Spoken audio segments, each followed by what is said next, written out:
guys, welcome back to another episode of ASMR Money Mentor. I hope you guys are doing well. Just relax and enjoy another episode. And as you know, episode number 62, which I dropped yesterday, marked the end of documenting my journey to what I like to refer to as financial independence, which many people can define in different ways. But episode number 62 did close that chapter. In the book of this channel so far. So that doesn't mean I'm not going to create more content for you. I will be creating more content, which I'll get to today in this episode. But for those of you that are new, I know I've got lots of new people that joined, and thank you so much for being here. I really appreciate it. You might want to go back and watch episodes 1 through 62. Put your phone next to your bed and just listen to the perspective of somebody that you don't really get to hear about in society today, because most people like me that have attained $1 million net worth, or 1.5 for me, are really kind of hidden behind the scenes. We don't hear much about people that have done this. It's sad to me really that more people don't step up and talk about how they built wealth. Because if you just met me out on the street somewhere, you would not think that I had got to the point to where I got to. You know, driving a car for many years that was an old car. You know, living in a one-bedroom condo. As you can see right here, that I've been here for 21 years. You just don't hear about people like me that do really great things with money. So, with that being said, again, if you go back, put your phone next to your bed, listen to the episodes, I think you'll come away from that understanding how easy it is really to build wealth as long as you stay on track over many years. And one of the things that I can tell you that many of you know that have been a part of my channel for several months now, the Susie Orman Show on Saturday night is something that I watched every Saturday, which recommitted my goals to building wealth over time. And that's what I hope for you guys watching my channel, is that you will continue to think back over my episodes and watch new episodes and say, you know what? That guy was able to get to a $1.5 million net worth in a very short amount of time. Why can't I, right?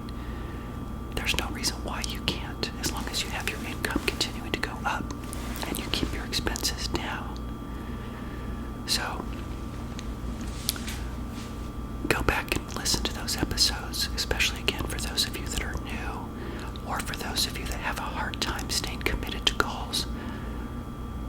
For me, it wasn't that difficult to stay committed to the goal. It just happened over time, and I'm very thankful that I stayed true to those goals. But if you guys have a hard time doing that, I hope you stay with me as we move forward. So, again, this is a Saturday, and I'm dropping this episode the day that I produce it. One person or maybe two people on my channel have already let me know that they would like to be in a case study going forward. Now, I don't know exactly what that's going to look like, but I do know that when I was a guest on the Susie Orman Show in 2012, it was titled, her segment was How Am I Doing? So I'm just wanting to help people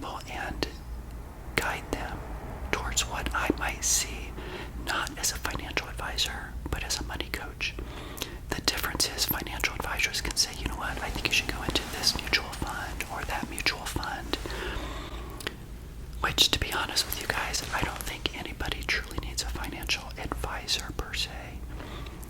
My thought process over these many years is I just invest in low-cost index funds that ride the market of the S&P 500, and that's it. And I truly believe, and I've said it before, if you are broke right now and you're just starting out, put your money in a low-cost mutual fund and don't worry about it. Maybe later you might need a financial advisor, but really, where people fail is that they do nothing because they think they can't come up with the knowledge in order to do so, and that is so not true. Just to put your money in, as you guys know, a low-cost index fund that rides the market. Vanguard has one. It's ticker symbol VTSAX. I know a lot of people talk about that. I've talked about it on my channel just recently. It's a low-cost mutual fund that has lots of mutual funds within it. Again, in your early years of investing, just stick to that. Continue to invest in it and reevaluate a little bit later in another 3 to 5 years.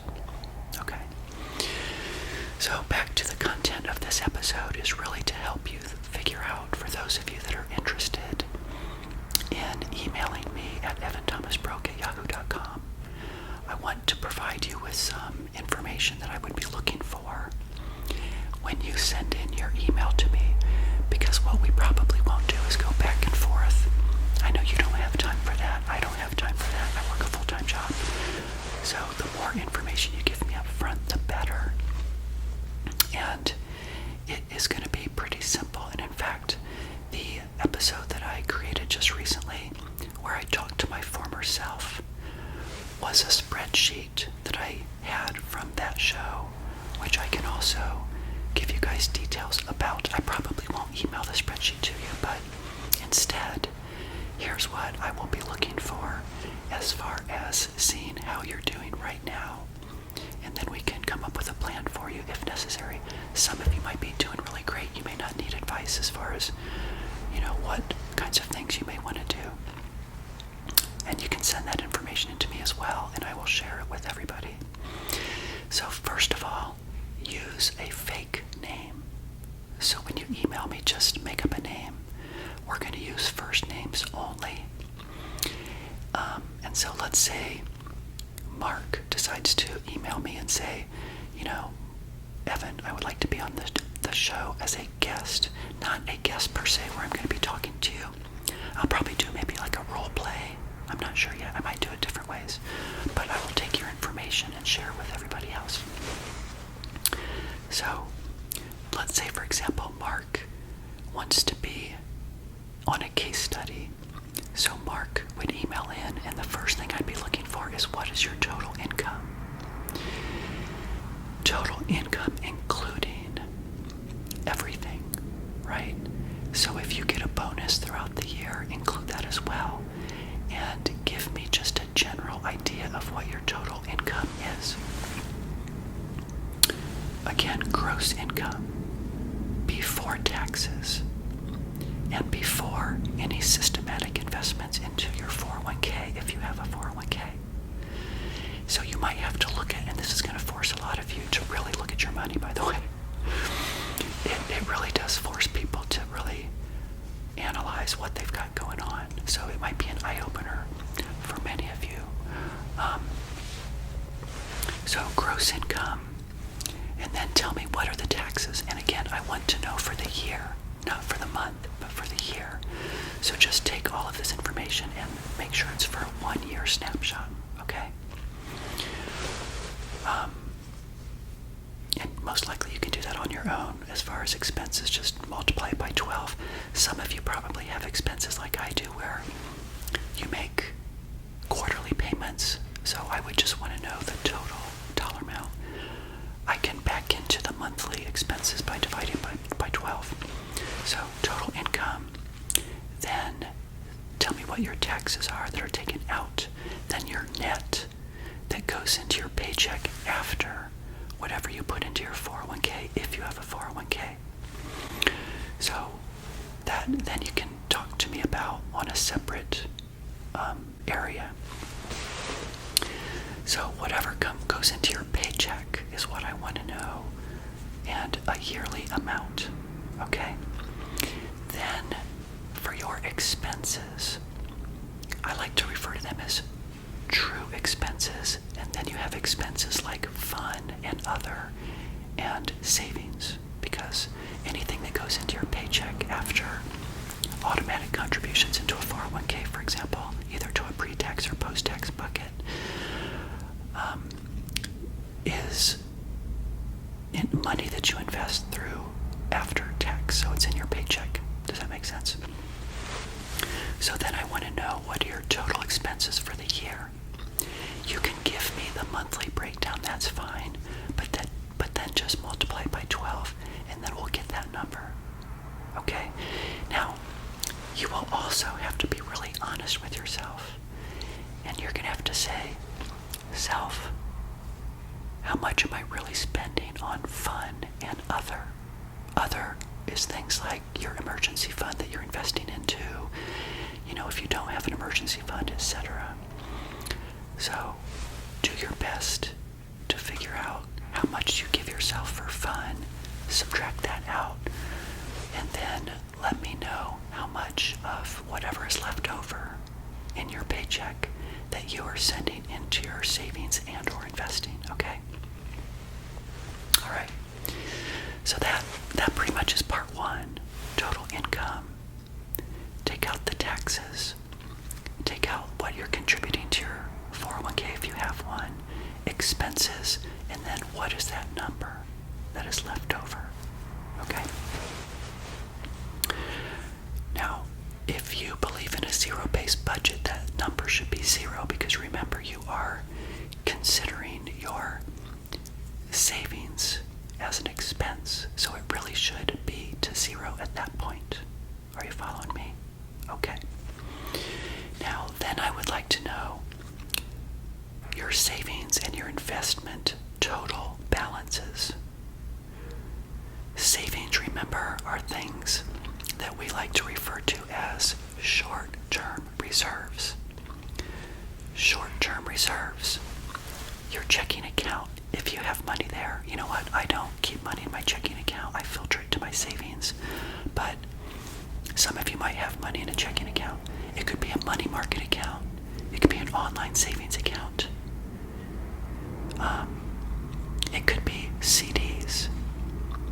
So I want to know what the balances are for those. And it should then anchor back to the first part of what we just did, because if you're systematically investing or putting money into those savings numbers, I should say, then that would make sense to me when I see your email, because then I would say, okay, this person, Mark, in my example,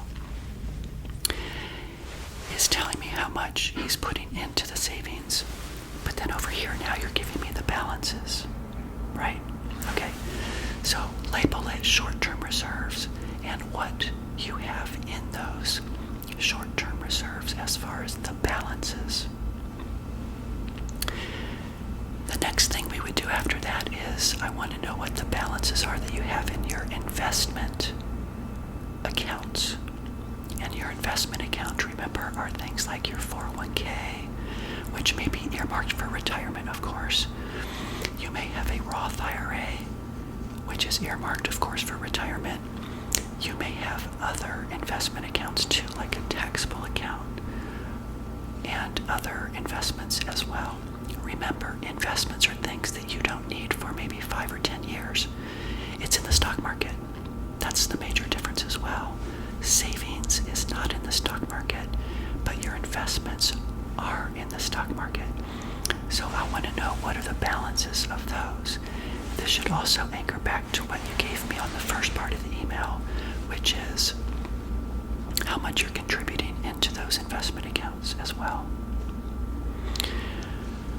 Okay, so let me think, what would be left over after that? What would be left over from there would be, I would need to know, what are your current debts, including mortgage debt. So you can break it down into mortgage debt, credit cards, college college loans and things like that. So just give me an idea. And this should also anchor back to your expenses, because if you do have monthly expenses to pay off debt in the form of credit card debt or a college loan, etc., you would have showed me that in the first part of the email under your expenses, okay?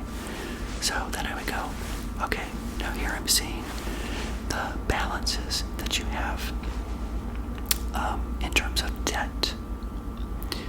So at that point then, what would be left over? That might be pretty much what is left over.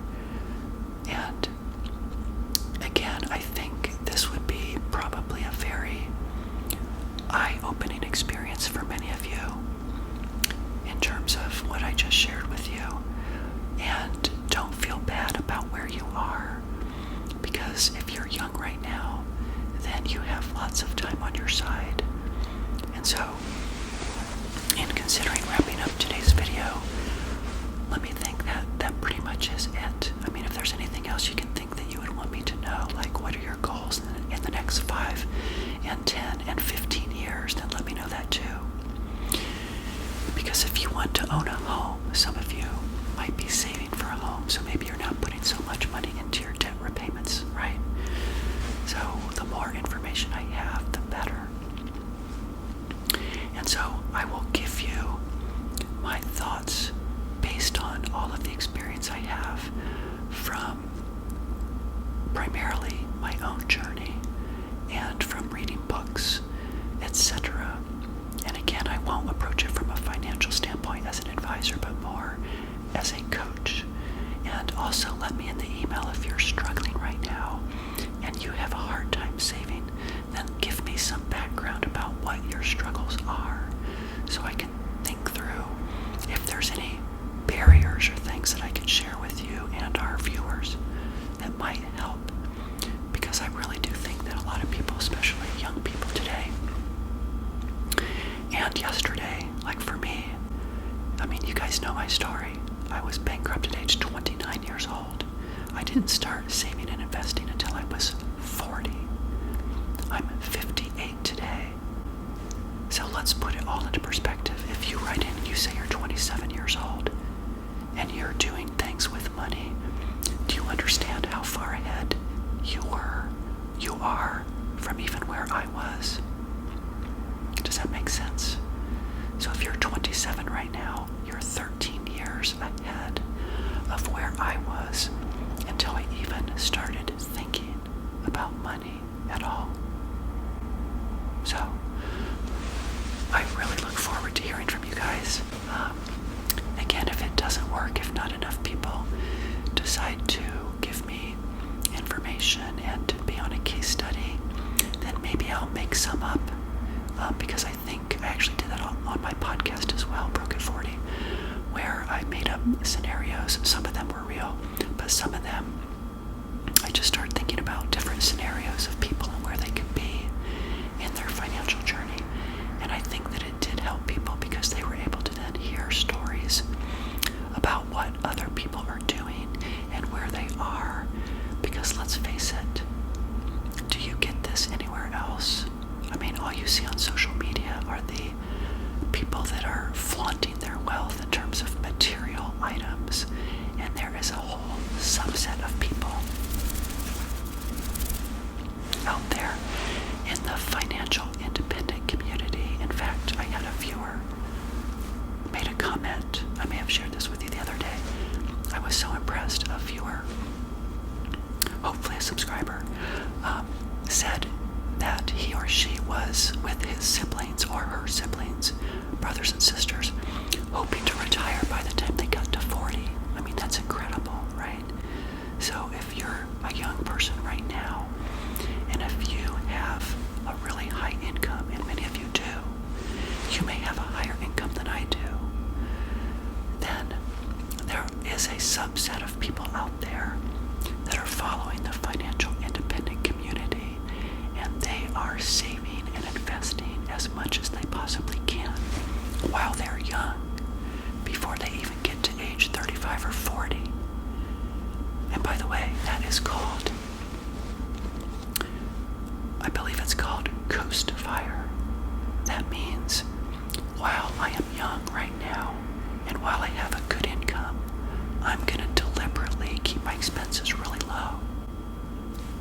Because I'm going to get to, let's say, $300,000 or $400,000 or maybe $500,000 by the time I get to 40, let's say.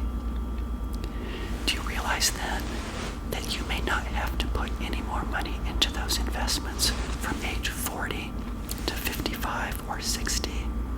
That money will continue to grow at an average rate of return of maybe 7 to 10% during those years that you're not even adding any money to it. Does that make sense? That's huge. And I bet you anything the viewer that wrote that comment understands that concept. That's known as coast fire. I'm going to then kind of coast after I get to a certain dollar amount of savings and investing. I'm not going to put any more money into those savings and investing vehicles. And maybe then I'll spend more money today because of all the work I did over the past 10 or 15 years to get to that point. And then I have choices. I can retire early, or I can continue to let it grow. And it just opens up so many things. And for me, unfortunately, when I was in my 20s, as you guys know, I wasn't making a whole lot of money. Even though I went to college, I just couldn't get my act together. So the income for me and the capacity to save and invest really didn't come until I was 38 or 40 years old. So if you're watching this episode and you're thinking that you can do it now and then coast and live differently a little bit later, it's no different than if you do that 15 increments now, or you do the 15-year increments when I did it from, 40 to 55, if that makes sense. So anyway, at this point, I'm kind of rambling, but the intent of this video is to encourage all of you to write into the show, evanthomasbroke@yahoo.com. Give me the information. Be patient with me. I have a full-time job, right? So I will then create episodes either on a Monday, Wednesday, or Friday and share with everybody what you got going on. And if there's anything I can think of that you may not have thought of to help you on your journey from broke to brilliant, or from broke to financial independence, however you choose to look at it. All right, so with that, everybody, I hope you enjoyed this episode. If you did, give me a thumbs up. Consider subscribing as well.